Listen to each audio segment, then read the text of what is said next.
Hey everybody, this is Lorelia doing a quick video uh, from a video that what motivated me, should I say, to do this video was based on two scenarios that I recently encountered and a video that I saw by John Hope Bryant. Actually, I just saw it today, came up in my Facebook feed, and he talked about primarily African Americans, and in regards to them not getting the memo, on what is going to happen or what is currently happening right now from what he's seen in terms of, I believe he was in Atlanta, and he was saying that there were parts of Atlanta that in the past he knew that they were drug-ridden areas that are now being gentrified, and how we as a people need to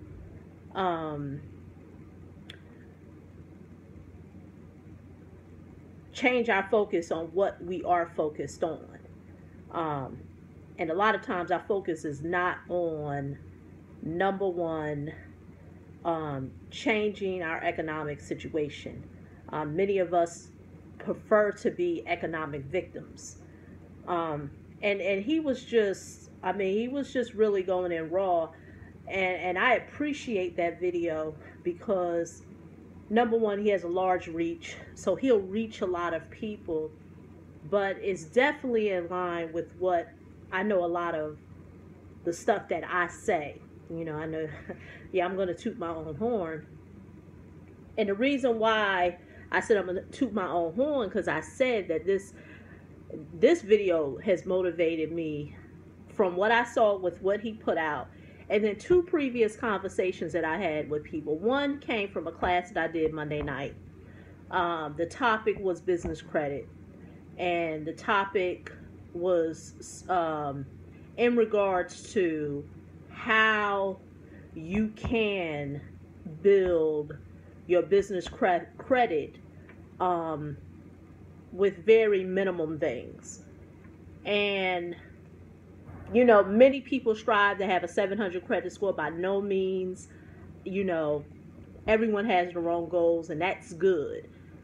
But I said in 2017 I was going to change the conversation, because what I noticed was that, at least the people that I was dealing with, they were getting out of credit to get back into credit. And they were not putting that great credit score to use. So what good is it to get out of debt, to rebuild your credit, to end up in the same place? If you listen to most people, and if they share with you the reason why they want to rebuild their credit score, you will notice that it's not going to be anything in regards that can help them financially in the long term. It can do something for them for the moment, meaning I will be able to buy my family a house. That's all great. If you're living in an apartment, yeah, your goal may be to have your own home. But what's the long lasting effect? What happens after that? So that's why I said in 2017, my focus primarily was to teach people how to really leverage that credit to move on to a better place financially. Whether it is to get business credit, to start a business, to invest in real estate, whatever it is, it's just the ability to have options, the ability to not be financially shackled, if you are financially responsible. And during that conversation that I had Monday night, I know it may be seem like I'm all over the place, but I'm going to bring it all together. The gentleman who was, I shouldn't even say gentleman, but the person who was asking the questions mentioned, I'm saying because I'm trying to not really put everything out there, so I got to monitor the way I say it. that there were certain things that he had in his business. And so I asked him, or should I start back, what was his goal? And he told me the goal. And I asked, well, why haven't you did that? The goal was to build business credit. And his response was that, oh, I need a 700 credit score to be able to start building business credit. Now, anyone who does know how to build business credit or who has did it for themselves, I'm not going to say this is across the board. Everything I talk about is based on my experience. You don't need a 700 credit score. I've said that in other videos. You can literally have a score in the 6s and begin to build business credit.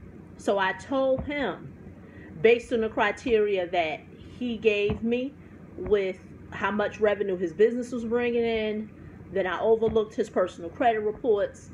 I knew that he was in position to be able to build business credit. But this is the caveat. This is the part that John Hope Bryant was saying. Many of us do not have access to information. That's what it all boils down to. Yes, there is a lot of good information you can get for free, but a lot of times that is to awaken you. But the next step is to invest in yourself. Because this is the part where the person do not know. And this is what the person did not know who was in the class. There's no way that you can tell me revenue-wise, I bring in $5,000 per month on a low end. That, like I said, I'm just putting numbers out there. These were not the person's numbers, but it was over $5,000. I make over $5,000 per month. The personal credit score was in the high 6s. No derogatories. And I can't begin to build business credit. It's not that that person cannot begin to build business credit. It's just that that person does not know how. And that is the limiting factor, is that a lot of people don't have access to information. And it's just like John Hope Bryant was saying, that you need to do whatever in your power to be able to get real estate. Now that's how I'm going to bring it all together. He even said it. If you need to get the money from a credit card, do what you have to do to build your real estate portfolio. Because the one thing they're not doing is building more land. So imagine, this is what I said. This before I saw the video today, but I was saying this Monday on the call. Imagine you getting of the webinar. Imagine you getting access to capital, business credit, and then you can begin to do all the things you want. Whether it is to start, this is what I said. This before I saw the video today, but I was saying this Monday on the call. Imagine you getting of the webinar. Imagine you getting access to capital, business credit, and then you can begin to do all the things you want. Whether it is to start a real estate portfolio or what have you, or to start a business. It all goes back to information. And I recently had a conversation with a person yesterday where this person wanted access to information, which is good. But this is the limiting factor also. A lot of people think that they can figure it out. So you would rather put yourself in a standstill situation economically because you want to try to figure it out. It doesn't work like that, you know. And it's just like I said to that person. I don't know what people think, that if they don't know something, some way magically something is going to beam into their head and they're going to get it. And just like I said to that individual, if you knew what to do, you would have already did it. You would have already did it.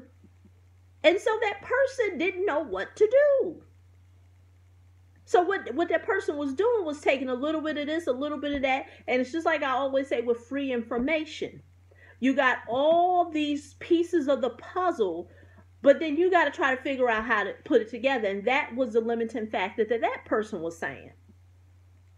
So I say all this to say, many of us aren't getting the memo. Then when we get to memo, we say, well, I don't have access to income. I don't have access to capital. I don't have access to money. And then someone gives you a solution to how to get access to money and capital, whatever. And then it's like, well I don't want to pay. What a lot of people don't realize is that a change is coming financially. Financially, a change is coming. And you either going to be prepared or you are going to be financially slaughtered. And I've said this to people before. I had a conversation with, he's a friend of mine. I will say that because I've known him for many years.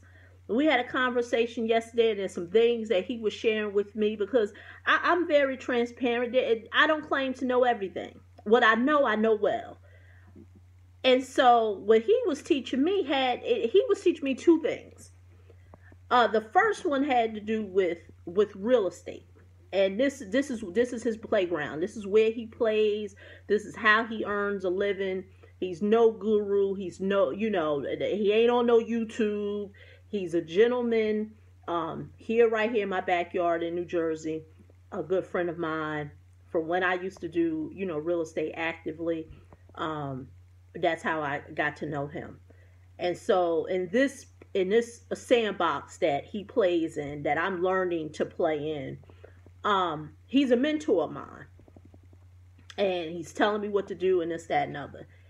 And just one conversation that I had with him yesterday changed the whole trajectory of what I was doing. Like just me having that conversation, I realized what I was doing wrong. I said, oh, wow. Thanks for sharing that with me, because now I know what I was doing wrong. And see, that's what people don't get when it comes to investment. It's so many people who send me emails that are so simple, but they won't get themselves out of the way. Just one conversation, I know with myself, I can't speak for other people, will change the whole trajectory of what they're trying to do. But they are so caught up on, well, I'm going to figure it out. Somewhere or the other is going to beam in my head and I'm going to get it. And I'm not doing this video to sell you on me. Because I've made it very clear in terms of the direction I want to go in. You've seen on the DIY Credit Hub that the prices have went up. So I'm only want to work with, people who are serious, people who are looking beyond, what's the magic letter for me to rebuild my credit. I've said it before. There's a 3-part formula with credit. Letters are part of it, but there's other 2 things that you need to have. So I'm no longer having that conversation, because what I'm noticing is that people are so scattered with information that they're getting for free that they're just shackling themselves financially. And that's why John Hope Bryan was saying a lot of us ain't getting the memo. A lot of us ain't getting the memo. Just not. That's why I've said before, whether you decide to listen to me, find someone you're going to listen to change your financial situation economically. Because I don't care how you feel about the conversation of money, finances, or whatever. It's not based on people feeling sorry for you. And many people want to use their financial situation as a crutch. Financial hiccups happen all the time. All the time. And it's not about the setback. It's about the bounce back. What are you going to do to bounce back? Because a lot of people don't even realize the assets that they have that they can leverage. Just had a conversation with someone this month. They lost their car, got repoed beginning of July. Had a conversation with them. They got a new car the last week of July. Where they do that at? Where they do that at? That's because there's information that I knew that I could tell them for them to get a vehicle, because the person needed a vehicle to get to work. I mean, I gotta keep it real. They needed a car. So I said, okay, you got some underperforming assets you ain't using. Let me show you how you need to use them. And they got a car. Where they